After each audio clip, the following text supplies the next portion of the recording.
నమస్తే. తెలంగాణ రాజకీయాల్లో ఒక పెద్ద చర్చ మొదలైంది ఇప్పుడు. ఏంటంటే ఎన్నికలకు ముందు ఇచ్చిన హామీలు, ప్రజల్లో నింపిన ఆశలు, వేదికలపై చేసిన గర్జనలు ఇవన్నీ గూడా ఇప్పుడు ఒక పెద్ద ప్రశ్నగా కనిపిస్తున్నాయి. రేవంత్ రెడ్డి ప్రభుత్వం నిజంగా హామీలు అమలు చేస్తుందా? లేక ఇవన్నీ ఎన్నికల కోసం చేసిన రాజకీయ మాటలేనా? మార్చి 16న అసెంబ్లీ ముందుకు రాబోతున్న 3.25 లక్షల కోట్ల భారీ బడ్జెట్. ఇప్పుడు తెలంగాణ రాజకీయాల్లో హాట్ టాపిక్‌గా కూర్చుంది. ఈ బడ్జెట్ ప్రజలకు శుభవార్త తీసుకొస్తుందా? లేక అప్పుల భారాన్ని పెంచే మరో పుస్తకంలా మారుతుందా? ఇక్కడే ముఖ్యంగా మరో ప్రశ్న కూడా ఉదయిస్తోంది. అదేంటంటే కేసీఆర్ పాలనలో కనిపించిన ఆర్థిక స్థిరత్వం అనేది ఇప్పుడు ఎందుకు కనిపించటం లేదు? కాంగ్రెస్ ఇచ్చిన 6 గ్యారంటీలు, ప్రభుత్వ ఖజానా పరిస్థితి, పెరుగుతున్న అప్పులు, అమలు కాలేకపోతున్న హామీలు ఇవన్నీ ఒక్కొక్కటిగా ఈరోజు మన టాప్ స్టోరీలో చూద్దాం.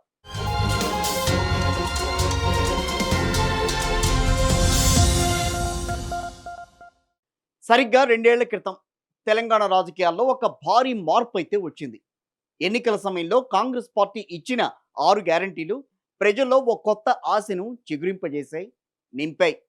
ఇక ఆ హామీలు ఏమిటి అనంటే మహిళలకు మహాలక్ష్మి పథకం, నెలకు 2,500 రూపాయలు, రైతులకు ఎకరానికి 15,000 రైతు భరోసా, వృద్ధాప్య పెన్షన్ 4,000 రూపాయలు, దివ్యాంగులకు 6,000, ఉచిత బస్సు ప్రయాణం, నిరుద్యోగ భృతి. ఇలాంటి హామీలతో తెలంగాణలో ఓ పెద్ద రాజకీయ అల లాంటిది వచ్చింది. ఎన్నికల వేదికలపై కాంగ్రెస్ నాయకులు ఒక్కో మాట చెబుతూ ఉండేవారు. డిసెంబర్ 9 హామీల అమలు ప్రారంభం. ఆ మాట ప్రజల్లో ఎంత నమ్మకం కలిగించిందో మళ్ళీ వేరేగా చెప్పాల్సిన పని లేదు. కానీ ఇప్పుడు ఆ డిసెంబర్ 9 వెళ్ళిపోయింది. జనవరి కూడా వెళ్ళిపోయింది. ఫిబ్రవరి కూడా ముగిసింది. కానీ ప్రజలు అడుగుతున్న ప్రశ్న మాత్రం ఒక్కటే. ఇచ్చిన హామీలు ఎక్కడా అని. తెలంగాణ మహిళల గురించి ఒక్కసారి మాట్లాడుకుందాం. తెలంగాణ మహిళలు ఎంతో ఆశగా ఎదురు చూశారు మహాలక్ష్మి పథకం గురించి.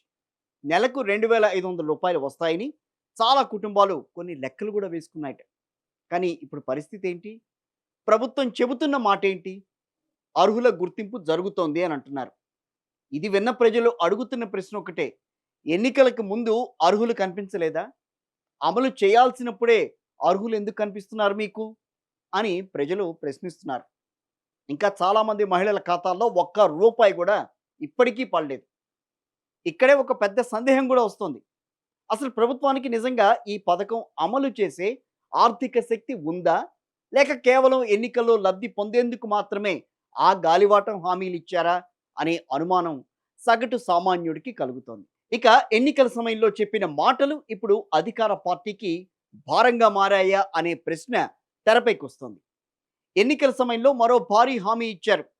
వృద్ధులకు 4,000 పెన్షన్, దివ్యాంగులకు 6,000 రూపాయలు.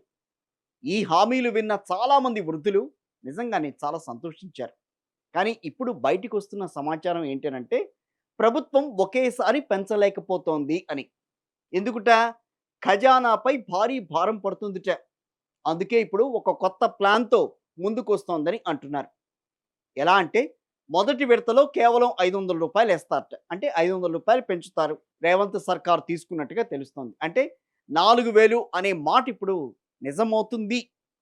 ఒక సంవత్సరం తర్వాత, 2 సంవత్సరాల తర్వాత, లేక 5 ఏళ్ల తర్వాత ఇది చూసి చాలామంది ఒకే మాట అడుగుతున్నారు. అసలు హామీలిచ్చే సమయంలో మీరు ఒక లెక్కలేసుకున్నారా? అని అధికార పార్టీకి చెందిన నేతల్నే కొంతమంది ప్రశ్నిస్తున్నారు. మరో సమస్య ఇక్కడేంటంటే రాష్ట్ర ఆర్థిక పరిస్థితి గురించి. మార్చి 16న రాబోయే బడ్జెట్ పరిమాణం 3.25 లక్షల కోట్లు.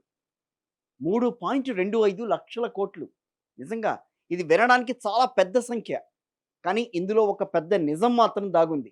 ఏంటనంటే ప్రభుత్వం తీసుకోబోతున్న బహిరంగ మార్కెట్ అప్పు 60,000 కోట్లు దాదాపుగా. ఇది చిన్న విషయం కాదు గదా! ఎందుకనంటే ఇప్పటికే రాష్ట్రం భారీ అప్పుల్లో ఉంది. ప్రతి సంవత్సరం ఖజానా నుంచి వెళ్ళే పెద్ద భాగం ఏంటనంటే అప్పులకి సంబంధించిన వడ్డీలు.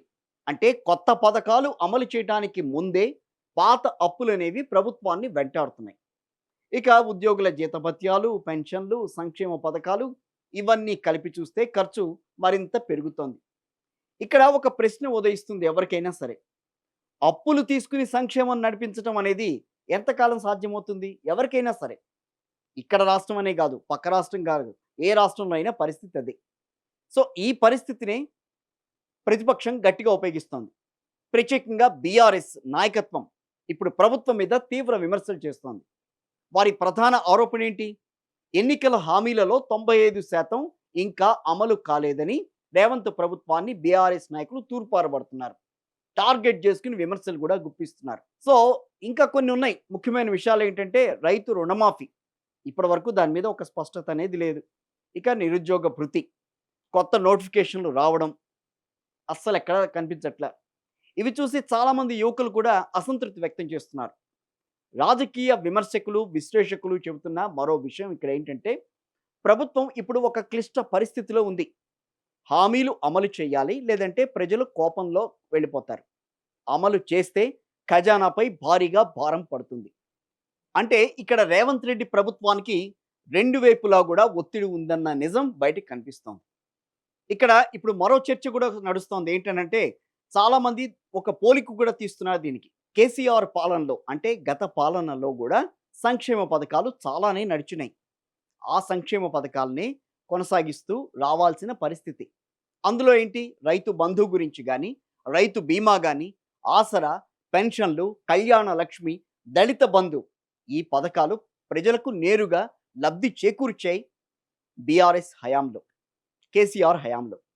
అప్పుడు రాని ఇబ్బంది ఇప్పుడు వాటిని కంటిన్యూ చేయడానికి ఎందుకు వస్తుందని చాలామంది ప్రశ్నిస్తున్నారు. నిజమే కదా, గతంలో అమలు చేసినవి మీరు ఇప్పుడు ఎందుకు అమలు చేయలేకపోతున్నారు? మీరు పెంచండి, పెంచకపోండి తర్వాత సంగతి. బట్ ఆ రోజున ఇచ్చిన డబ్బులు కూడా ఇప్పుడు ఇవ్వలేకపోతున్నారు కదా అనేదే వాళ్ళు అడిగే క్వశ్చన్. అంటే ఇక్కడ గమనించాల్సిన విషయం ఏంటంటే కేసీఆర్ సంక్షేమంతో పాటుగా అటు అభివృద్ధిని కూడా సమపాళ్లలో చేసి చూపించారు. దీంతో రాష్ట్రానికి లక్షల కోట్ల పెట్టుబడులు ఇక్కడికి వచ్చేవి. అవి సంక్షేమానికి ఉపయోగించేవారు. అయితే ఇప్పుడు అభివృద్ధి వేగం కాస్త పూర్తిగా తగ్గింది. హైడ్రా వంటి వాటి వల్ల రాష్ట్రంలో రియల్ ఎస్టేట్ భారీగా పడిపోయింది. దీంతో రాష్ట్రానికి రావాల్సిన ఆదాయం తగ్గిపోయింది. తద్వారా సంక్షేమ పథకాలు అందించడానికి రాష్ట్రానికి ఆర్థిక భారంగా మారుతోంది. అవి ఎన్నికల సమయంలో ఇచ్చిన హామీలను అమలు చేయడంలో జాప్యం జరుగుతోంది ఇక్కడ. సో మొత్తానికైతే ఇది పరిస్థితి. అందుకే ఇప్పుడు కొంతమంది రాజకీయ విశ్లేషకులు ఒక ప్రశ్న అయితే వేస్తున్నారు. పథకాలు ప్రకటించడం సులభమే, అమలు చేయడమే, దానికి ఒక ఆర్థిక ప్రణాళిక అనేది ఉండాలి కదా అని అంటున్నారు. అదే విషయం ఇప్పుడు తెలంగాణ రాజకీయాల్లో ఒక పెద్ద చర్చకు దారితీస్తోంది. బడ్జెట్ అంకెలు అంటే బడ్జెట్కి సంబంధించిన అంకెలు పెద్దగా ఉండవచ్చు, ప్రకటనలు కూడా గొప్పగా ఉండవచ్చు. కానీ ప్రజలు చివరికి చూసేది మాత్రం ఒక్కటే, వారి ఖాతాల్లో డబ్బు పడుతోందా పడట్లేదా, వారి జీవితాల్లో మార్పు వచ్చిందా రాలేదా అనేది. మార్చి 16న ప్రవేశపెట్టే బడ్జెట్ రేవంత్ రెడ్డి ప్రభుత్వానికి ఒక పెద్ద పరీక్షగానే మనం భావించాలి. ఈ బడ్జెట్ నిజంగా ప్రజలకు ఉపశమనం ఇస్తుందా, లేక అప్పుల కథను మరింత పెద్దదిగా చేసి చూపిస్తుందా అనేది మాత్రం చూడాలి. ఏదేమైనా తెలంగాణ ఏర్పడినప్పుడు ధనిక రాష్ట్రం, తెలంగాణని 9.5 ఏళ్ల పాటు పాలించినప్పుడు కూడా, కేసీఆర్ చేతిలో పాలన ఉన్నప్పుడు కూడా రాష్ట్రం అభివృద్ధి, సంక్షేమ పథకాలు రెండింటినీ కూడా సమపాలలో తీసుకెళ్లిన పరిస్థితి. మరి ఆ తర్వాత ఎందుకు ఒక్కసారిగా డ్రాస్టిక్గా తగ్గిపోతూ వస్తోంది? దానికి కారకులు ఎవరు? కారణం ఎవరి వైపు చూపిస్తున్నారు ఈ రోజున? అప్పుల భారం పెరగడానికి కారణం ఏంటి? ఎందుకు అప్పులని చెప్పి ఇస్తామన్న హామీలు అమలు లేని పరిస్థితి వస్తోంది? సంక్షేమ పథకాలని కూడా ఎందుకు కుదించేస్తున్నారు? ఇవ్వాల్సిన వాటిని ఇవాళ కాదు, తెలుగు రాష్ట్రాల నుంచి ఎప్పటి నుంచో కొన్ని సంక్షేమ పథకాలు నడుస్తూ వస్తున్నాయి. వాటిని ముందుకు తీసుకెళ్లాల్సిన బాధ్యత ఎవరిది? ప్రభుత్వంది కాదా? పేదల విషయంలో ఎందుకంత చిన్నచూపు? ఒకవైపు చిన్నచూపు నడుస్తుంటే మరోవైపున ఇంకో రకంగా వాళ్ళని ఇబ్బంది పెడుతున్న పరిస్థితి కాదా ఇక్కడ? ఎందుకు ఈ రకమైన పరిస్థితుల్లో ప్రభుత్వం నడిపిస్తున్నారు?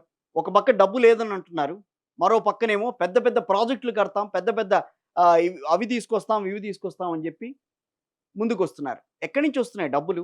ఎలా సమకూరుతాయి? పర్యటనలు చేస్తున్నారు కదా, అక్కడి నుంచి డబ్బులు వస్తున్నాయా? లేదే. మరి ఈరోజు బడ్జెట్లో ఏం చెప్పబోతున్నారు ఈ విషయం మీద అనేది మాత్రం వేచి చూడాలి.